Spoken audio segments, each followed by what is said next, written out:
All right, I got a bunch of Spanish messages on my phone. Let's do it. There's the clock. As soon as that starts going, there it is. All right. What do you think of Khabib's criticism towards the UFC for lack of promoting past weekend's event? And also, do you think Russia could become a second Brazil as a home for the UFC in the future? Yeah, Mexico. I remember the time when everyone's like, Mexico's the new Brazil. Yeah, no, it's not.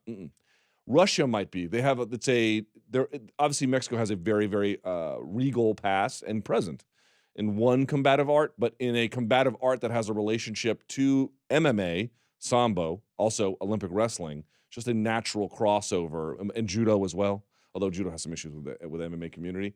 It's just a much better fit, and then the amount of, what do you want to call them, military-aged males who are capable and willing and ready to do this kind of thing.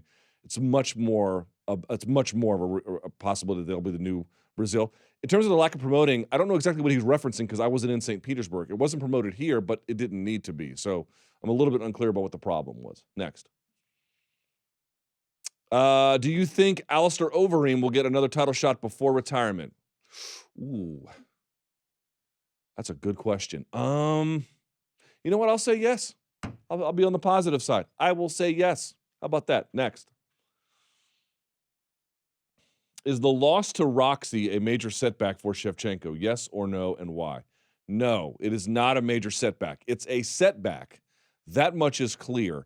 That was one of those fights going in. It wasn't just fun because it was Shevchenko versus fan favorite Roxanne Modafferi. If you had watched Dana White's Tuesday Night Contender Series, you would have noticed that Shevchenko she was very physically strong, had a very good clinch, obviously strikes well at range, but had a real, just could tell had a much more defensively minded ground game. And Roxanne is a little bit more offensively minded. And so you were going to think to yourself, wow, this is going to be an interesting pairing. And of course, Roxy can strike on the feet too and anything. No, it just tells me that there's just a little bit more seasoning that needs to happen. Remember, her sister lost I think either her first or one of her first fights, the Amanda Nunes fight early on, the 3-rounder, early in her UFC career, and then bounced back.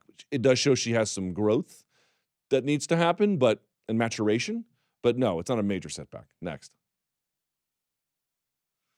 Is Jed Meshu's hot tweets column the best thing in MMA right now? No, it's not. However, Jed is full of crazy opinions, some of which are crazy, and some of them are like crazy like a fox. And so it's worth reading. He had one this past week that was very much worth reading. Next. It's from Jed. Idiot. Why does everyone hate Benzema? I don't know. The guy has, either 29 or 30 goals this season in all competitions. He's got, how many for Madrid? I think 21 or something. He's got second most in all of La Liga. Now, not in the best competitions at all time. Yeah, and I got D-Bag in the back saying Benzema sucks. All I've ever said was that he wasn't having a trash season. He was having a good season, which by any measurement is objectively true. And I've got people being like, no, it doesn't count because he didn't do it against, Ajax when it really mattered the most. Well, that would have been better, but he still had an objectively good season. Not a messy season, but a good one. All right, next. Is Kyoji Horiguchi the best MMA fighter in the world not under UFC auspices? If not, he's at the very near the top of the list, man. He is good. He is a very, very good fighter. Ben Wynn is a good fighter, and he didn't have much for him. So I'd have to think more about that because there could be somebody we don't really know yet. But in terms of like established championship caliber fighters, he's up there. Musasi is another one too. Next. Ryan Bader too. With all the MMA talent in the state of Florida, are you surprised by the card they put together for UFC Fort Lauderdale? No, I'm not, because they used a lot of the other pieces of the Florida talent to go compete on other cards. And they had some injuries. So it was just a weird turn of events how things went. Next. Just curious, relative to how many pay-per-view shows in a year and given the big stars in each sport compete, what do you think has the most viewers or sales, MMA or boxing? Which sport is the most popular as of 2019? That's, probably boxing. That's hard to say. Boxing has bigger names right now. Canelo is a big name, but and obviously some other ones as well.